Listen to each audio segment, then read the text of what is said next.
Oke, selamat pagi Bapak Dewasa semuanya. Pagi. Studi kasus Chernobyl pasca perang Rusia dan Ukraina. Oke, tentang itu bom Hiroshima dan bom Nagasaki dengan dijatuhkan oleh sekutu sehingga perlu melantarkan seluruh peradaban. Nah, di mana di Uni Soviet, dulu Uni Soviet belum berkaitan, Rusia. Itu Chernobyl. Ketika adanya nuklir ini membuat dampak sehingga jauh panjang, yaitu apa? Bahwasanya seluruh penduduknya dan tanahnya pun menjadi batan ya, bukan. Sehingga sulit sekali untuk diolah tanah tersebut karena ada efeknya dari bagian. Al-Fatihah selanjutnya kepada Ibunya Yuti Nurul Hidayati, Gus dan Farafis dan keluarga dalam dan para dewanya yang sakit asal di dalam badan jiwa sadar mana Allah mengawir qur'an masalah sadahu manawir qur'an para pada rajin di barakatil Fatihah. Bismillahirrahmanirrahim. Nasalluka ya man wallahu la ilaha illa huwa ar-rahmanur rahim. Al-malikul qudus salamul mu'minul muhaiminul azizul jabbarul mutakabbir. Al-khaliqul bari'ul musawwir ghafar mahar wa ar-razaqul fatarul muqabbil.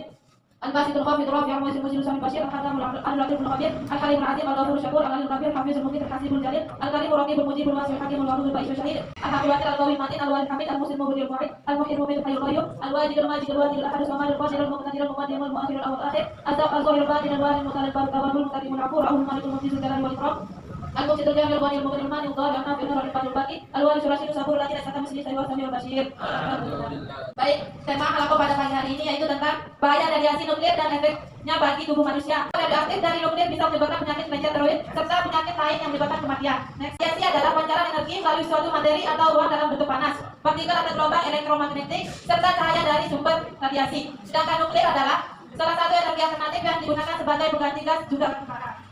Yaitu ada efek genetik dan efek somatik. Nah, efek genetik atau bawaan adalah efek radiasi yang dirasakan oleh keturunan dari individu yang terkena radiasi. Sedangkan efek somatik adalah radiasi yang dirasakan oleh individu yang terkena radiasi. Paparan radiasi juga akan membuat adanya efek kulit kerusakan, merusak jaringan sistem saraf, kanker dan kanker tiroid. Tindakan lain yang bisa kita lakukan yaitu dengan menyediakan pil ion stabil dengan mengkonsumsi ion stabil atau non radioaktif. Maka akan terhindar dari penyerapan ion radioaktif yang terlepas dari reaktor tersebut. Mendapatkan dampak negatif berupa kebutaan, tuli, cedera, dan organ lainnya. Nah, seharusnya tadi dijelaskan penjelasan mobil, dijelaskan gambarnya seperti apa, gitu ya. Terus dulu dan sekarang bagaimana? Apakah sama? Apakah masih dampaknya paparan radiasi masih ada? Katanya, Chernobyl sampai sekarang masih ada paparan radiasi katanya. Nah, sehingga masih belum bisa untuk dulu. Apakah benar itu? Dan apa perbedaan bom Nagasaki di Hiroshima dengan di Chernobyl ada yang dijelaskan oleh ahli kedua kita, yaitu Mas Ian Gusti Jatah Pangkalan, alumni mahasiswa jurusan sastra Inggris Fakultas Humaniora Universitas Islam Negeri Muhammad bin Umar. Bapak kami silakan Allah masalah Sayyidina Muhammad. Bismillahirrahmanirrahim. Assalamualaikum warahmatullahi wabarakatuh. Sebelum kita memulai hal kita pada pagi hari ini, marilah kita cerita Al-Fatihah kepada guru kita Profesor Dr. Kiai Haji Ahmad Mukhtar. Assalamualaikum warahmatullahi wabarakatuh. Al-Fatihah.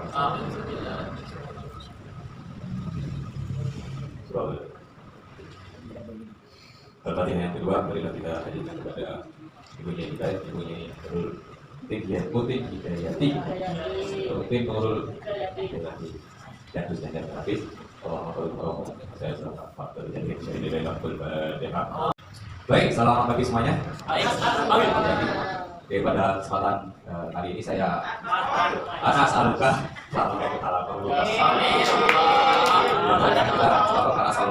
selalu ya.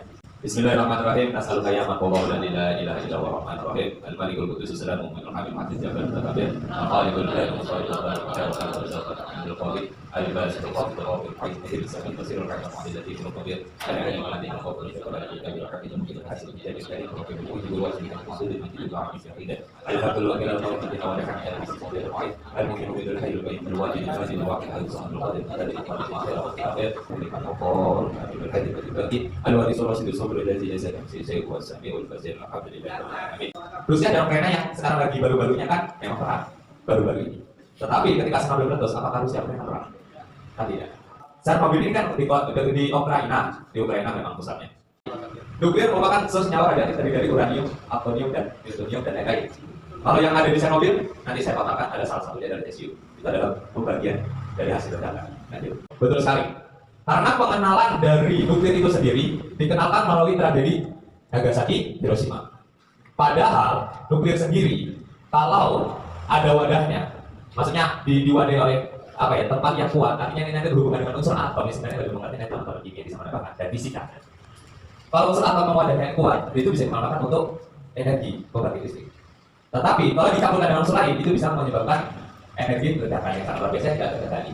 Gitu. Sebenarnya tidak semua ketika kita bicara nuklir dalam bicara masalah penghancuran. Ya, itu yang pertama harus kita pahami tentang energi nuklir. Lanjut. Efek bagi lingkungan di Chernobyl. For your information, Chernobyl ini adalah salah satu kota yang ada di Ukraina. Ya, itu merupakan salah satu kawasan untuk pengembangan teknologi nuklir. Ya. Kenapa kali Chernobyl pada tahun 1968 terjadi insiden? Lebih tepatnya itu adalah karena insiden human error, teman-teman. Insiden human error. Nah, dampak lingkungannya, waktu itu ada cairan nuklir yang jatuh kepada di luar dari wadahnya, sehingga menyebabkan kebakaran. Dan salah satu ciri khas dari nuklir itu memiliki efek mensebar. Apa itu mensebar? Efek memancar, sehingga itu menyebabkan kebakaran dan deru sampai dari reaktor ke reaktor lain terhubung, sehingga menyebabkan ledakan dan kebakaran selama 10 hari. Nih, dampak bagi lingkungan, mayoritas disebabkan meskipun memiliki dampak yang luas, radionuklida ini cenderung memiliki waktu tahu yang relatif singkat. Sebagian besar sebaran radionuklida ini telah hilang sekarang. Yang menjadi masalah adalah unsur kontaminatif selenium, isotop Pu dan Chernobyl itu masih banyak ada. Tapi dalam jumlah kecil dan dari waktu ke waktu di Chernobyl lama-lama akan bersih. Tapi saya nggak tahu apa. Itu. Lanjut. Pada Chernobyl unsur yang tersebar mayoritas adalah unsur cesium. Mayoritas yang tersebar dari cesium. Unsur cesium dapat menyerang kelenjar tiroid. Oke. Tentu saja dapat menyerang kelenjar tiroid dan bagi mengkonsumsinya dalam jangka waktu berkala atau menyebabkan kanker. Kenapa kok cesium bisa dikonsumsi? Siapa yang mengkonsumsi cesium? Jadi begini. Tanah yang sudah tercemari oleh unsur radioaktif cesium itu akan ditanami tumbuhan akan dimakan oleh hewan. Hasil produk dari tumbuhan yang dimakan manusia, hasil produk yang dihasilkan oleh hewan yang dimakan atau yang diminum manusia itu akan mengkontaminasi tubuh manusia sehingga menyebabkan kanker. Nah, gitu teman-teman. Di daerah sekitar Chernobyl karena terdapat 5 juta warga yang terkontaminasi sampai sesi tanya jawab. Saya usaha kepada dua pertanyaan untuk pasangan dua pertanyaan untuk bapak. Saya silakan monggo. Saya ingin menanyakan tapi mohon maaf ini tidak sesuai dengan yang saya dan yang disampaikan sama dari. Jadi yang saya mempermasalahkan ini adalah sanksi yang diberikan kepada negara barat kepada Rusia. Jadi beberapa negara barat itu memberikan sanksi ya seperti diskopnya semuanya apa yang diberikan oleh negara barat ke Rusia, olahraga semuanya, terus terbang sepak bolanya semuanya diskop dan diblokir rasanya. Bambang yang di negara barat juga disikap oleh negara tersebut disanksi. Ada beberapa negara dan yang saya pertanyakan itu begini, kenapa kok negara barat itu sangat getol sekali, maksudnya sangat bijak sekali memberikan sanksi kepada negara Rusia yang invasi negara Ukraina, sedangkan Israel itu menyerang Palestina sudah sangat bertahun-tahun sekali, tapi kok tidak ada efek negatif yang diberikan negara Barat kepada Israel yang juga sangat bijak sekali menyerang negara Palestina. Ini kenapa apa yang terjadi di negara Barat ini kok membeda-bedakan antara negara Arab dan negara Barat? Kalau Rusia karena menyerang Ukraina diberikan sanksi, kita beri apa saja? Tapi Israel kok nggak ada sanksi, satu pun nggak ada. Apa itu hari apa ini? Karena berdasarkan dampaknya sangat besar karena ledakan nuklir. Terima kasih. Pada materi tadi kan disebutkan dalam PPT Mbak Nuklir tadi kan disebutkan bahwa materi dari nuklir sendiri merupakan penghasil energi panas alternatif selain dari batu bara. Kenapa kok menggunakan definisi yang seperti ini, kok nggak memakai definisi secara kimiawi yang kayak punyanya Mas Ian? Kemudian saya ingin bertanya juga, apa sih kaitannya antara perang kan disini kan disebutkan studi kasus Chernobyl pasca perang Rusia Ukraina, disebutkan pasca ini kan berarti ada kaitan antara perangnya dengan kasus Chernobyl kan? Kalau misalkan kasus Chernobyl itu nggak disengaja cuma disebutkan studi kasus Chernobyl aja, berarti kalau ada pasca perang. Ada 3 kategori yang dievakuasi adalah warga yang terkontaminasi secara langsung. Yang ketiga adalah warga yang terkontaminasi tetapi tidak dievakuasi. Itu adalah 3 kategori yang dalam evakuasinya itu diatur dalam asosiasi apa ya namanya. Jadi kayak di industri nuklir itu ada badan kayak di teknik itu ada namanya apa namanya K3, ada K3. Kalau nuklir ada sendiri nama asosiasinya tuh. Jadi ini memang asosiasi yang besar ada cuman saya tidak bisa menjelaskan karena saya kurang paham itu. Maaf. Ya, cara minimalisir radiasi dengan terapi radioaktif mana? Ya, dalam paper saya seperti itu dengan terapi radioaktif untuk mengurangi radiasinya kan lucu. Tapi nyatanya ini dilakukan untuk terapi terhadap orang-orang terkena radiasi, gitu ya, di Chernobyl. Hubungannya dengan perang sekarang bagaimana? Nah, tadi sudah dikasih gambaran, kalau kebocoran aja kayak gitu efeknya. Apalagi disengaja untuk diledakkan dari Rusia dikirim ke Ukraina. Pasti, cacat fisik itu pasti. Yang kedua, efek beratnya adalah penyakit yang ditimbulkan banyaknya penderita kanker. Dalam waktu dekat, penduduk Ukraina akan banyak menderita kanker. Tapi ada satu karakteristik teman-teman, setiap negara yang memproduksi nuklir, mereka pasti menciptakan bunker. Karena tadi saya kan dijelaskan sinar alfa, sinar beta, sinar gamma. Jadi reaktor nuklir itu bisa menghasilkan gelombang 3 ini. Kalau alfa tinggi, kalau gamma yang dihasilkan itu bisa menembus baju jira yang tebal, besi tebal. Makanya ketika mereka membuat reaktor nuklir, produksi nuklir, mereka pasti buat bunker yang nanti jaga-jaga kalau ada ledakan tidak bisa menembus ruangan itu. Nah, masih bisa aman, gitu. Ya semoga aja ada bunker di Ukraina supaya tidak banyak bunker. Yang kedua, pertanyaannya adalah apakah kapan bisa dihuni? Apakah Chernobyl sekarang bisa dihuni?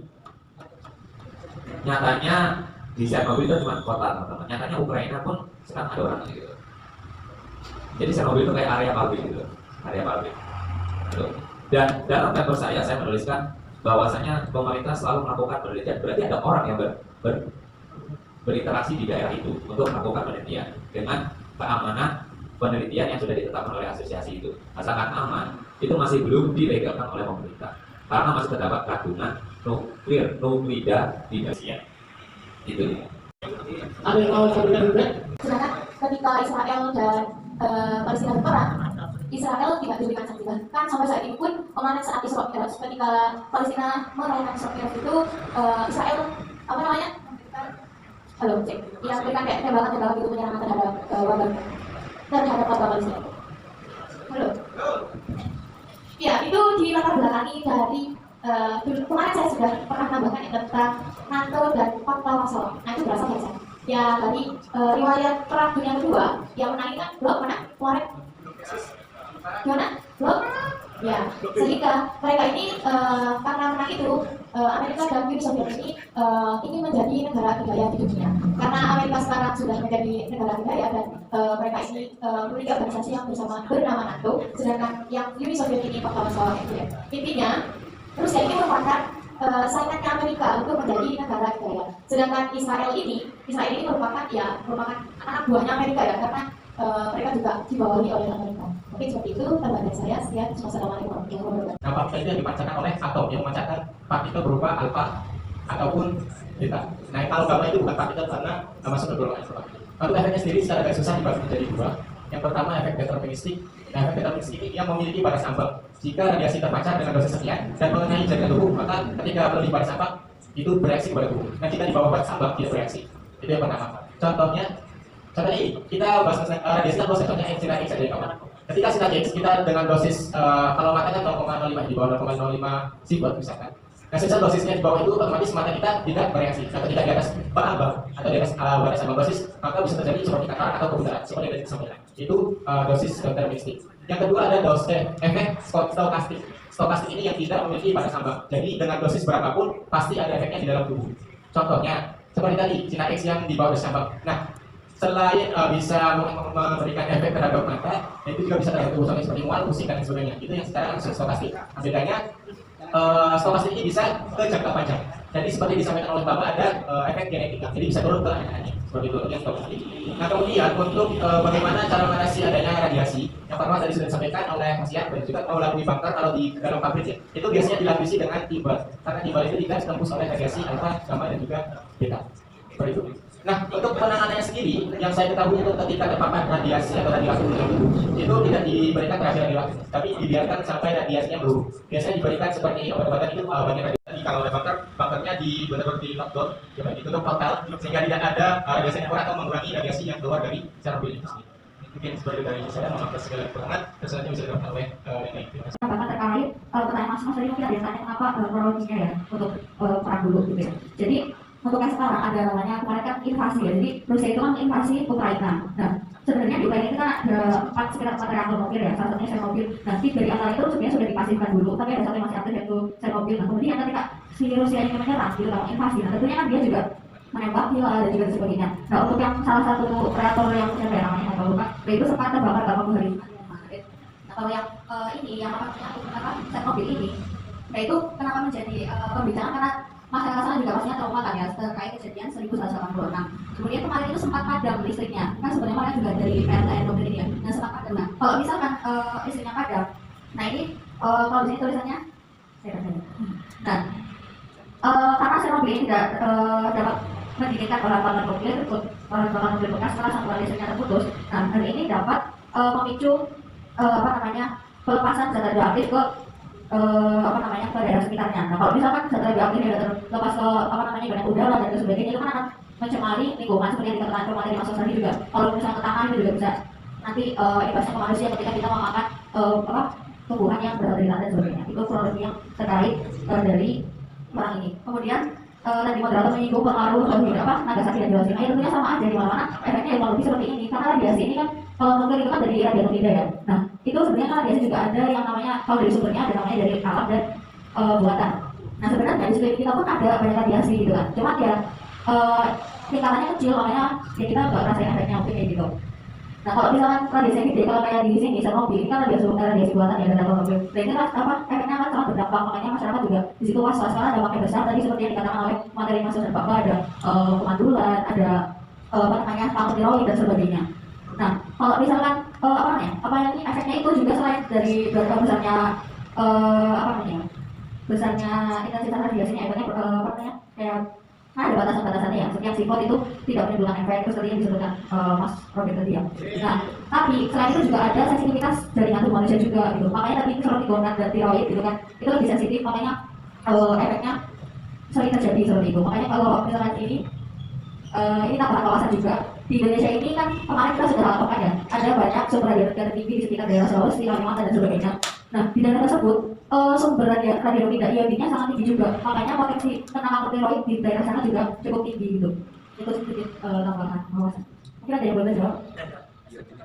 Yang milik grup pendidikan, terus yang emat belum dimasukkan ke dalam pustaka. Kalau mencantumkan ekor itu harus dimasukkan ke dalam pustaka.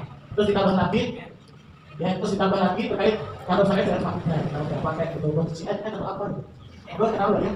Oh iya, satu lagi. Ini mobil udah bisa diperbaiki kan, sempat ada sekarang udah aktif kembali, yaitu ada teknologis. Teknisi dari Ukraina sendiri telah memperbaiki hal tersebut. Jadi di situ katanya warga Ukraina juga sudah tidak perlu khawatir lagi karena sudah kembali aktif dan bisa ditangani. Kemarin sempat khawatir karena memang lagi invasi juga ya. Jadi ketika teknisinya mau memperbaiki, dia masuk juga karena memang lagi dikepung dan tidak memungkinkan untuk datang situ. Tapi pagi tadi dilakukan dari area itu dan mulai aktif lagi dan aman lagi. Ya. Oke. Bahwasanya kita dapat bahasa ini kembali tidak ada berapa menggunakan banyak sekali mobil itu ketika besar jempolnya, kita bisa juga dampaknya. Yang sedikit saja seperti Chernobyl aja bisa menyebabkan lebih luas seperti ketika menjatuhkan bom nuklir ya. Semoga terjadilah perdamaian di dunia. Nanti kalau kita dari Selasa tanggal 15 Maret 2022 dengan judul Filsafat Anglo-Saxon dan tokohnya yang disampaikan oleh Mas Kafi Alfani dan Pak Ayu Rizky Sofiono Sofita, yaitu lahir dari Arif Idris Sabar. Untuk itu saya ada kurangnya, mohon maaf yang sebesar-besarnya karena semua kelebihan ada pada Allah dan kekurangan berasal dari diri saya pribadi. Jadi sebagai Ustaz subhanallah wa bihamdihi. Wassalamualaikum warahmatullahi wabarakatuh.